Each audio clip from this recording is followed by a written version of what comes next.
25শে December ভারতবর্ষের প্রাক্তন প্রধানমন্ত্রী রাষ্ট্রনেতা অটল বিহারী বাজপেয়ীর জন্মজয়ন্তী ও সুশাসন দিবস উপলক্ষে ভারতীয় জনতা পার্টির কাঁথি সাংগঠনিক জেলার পক্ষ থেকে জেলার কার্যালয়ে প্রাক্তন প্রধানমন্ত্রীর জন্মদিন পালন করা হয়।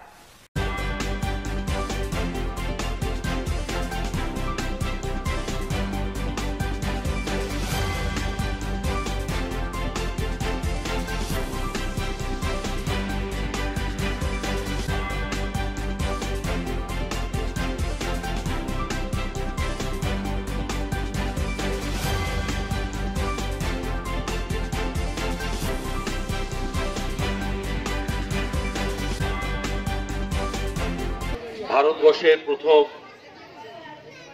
অকংগ্রেসী প্রধানমন্ত্রী, যিনি তার পূর্ণ সময় কার্যকালের মেয়াদ পূর্ণ করতে পেরেছিলেন, এবং শুধু তাই নয়, তিনি আমাদের দেশ, জাতি তথা বিশ্বকে এক নতুন গতিময় এক অধ্যায় তিনি প্রদান করেছিলেন। অটলজির কার্যকলাপ সম্পর্কে বলার ধৃষ্টতা আমার নেই, তিনি অনেক বড় মহামানব। তবে শুধু এইটুকু বলতে চাই আমি, যে আমাদের মতো যারা অটলজির কার্যকাল প্রথমবারে 13 দিন, পরের বারে 13 মাস, তারপরের বারে পূর্ণ সময়, আমরা তখন ছাত্র জীবন আমরা সাক্ষী হতে পেরেছিলাম। সে সময় সংসদে তার বাগ্মিতা, তার নামের সঙ্গে মিলিয়ে যেন তার কথা, তার পাণ্ডিত্য, যিনি যেভাবে সারা সংসদকে তার কথার মাধ্যমে তিনি মাতিয়ে রাখতেন এবং সারা দেশবাসীর কাছে সংসদের ডিবেট বিতর্ককে একটা অন্য পর্যায়ে তিনি নিয়ে গেছিলেন। তিনি আমাদের দেশকে আধুনিক ভারতবর্ষ গড়ে তোলার দিকে প্রকৃত অর্থে তিনি অগ্রসর হয়েছিলেন। আজকের এই পুণ্য দিনে আমি তার শ্রীচরণে প্রণাম নিবেদন করি।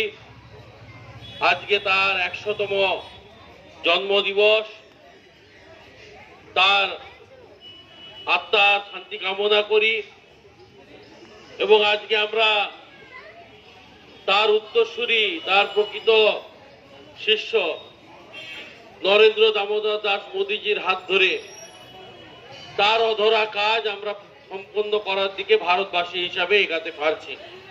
সকলে আপনারা ভালো থাকবেন।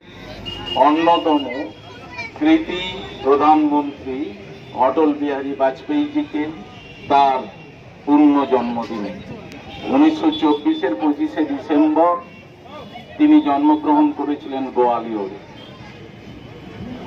আজ আমার পূর্ববর্তী বক্তা অমলেন্দু বাবু অনেক দিক ছুঁয়ে গেছেন, তার স্বল্পকালীন বক্তৃতায় তার শিক্ষা, তার কর্মজীবনের অনেক দিক ছুঁয়ে গেছেন।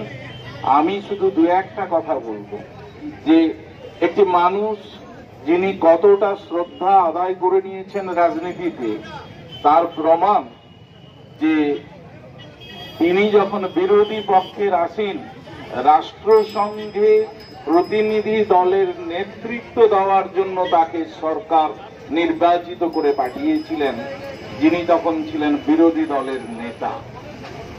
অর্থাৎ মানুষের আস্থা শুধু নয়, শাসক দলও ওনাকে অত্যন্ত শ্রদ্ধার সাথে করতেন, বিবেচনা করতেন যে অত্যন্ত শ্রদ্ধেয় রাজনৈতিক ব্যক্তিত্ব, যিনি রাষ্ট্রের স্বার্থের বাইরে কথা বলবেন না। আজকে যখন রাজনীতিতে এই অবিশ্বাসের চারদিকে বাতাবরণ, সেই জায়গায় এই ধরনের সমীহ আদায় করে নেওয়া কাজ, অর্থাৎ সমস্ত দেশবাসীর আস্থা অর্জন করার কাজ তিনি কিন্তু করতে পেরেছিলেন তার চিন্তা ভাবনা, তার রাজনৈতিক কার্যকলাপের মধ্য দিয়ে। আমরা জানি প্রধানমন্ত্রী হিসাবে অসামান্য কাজ করেছেন তিনি।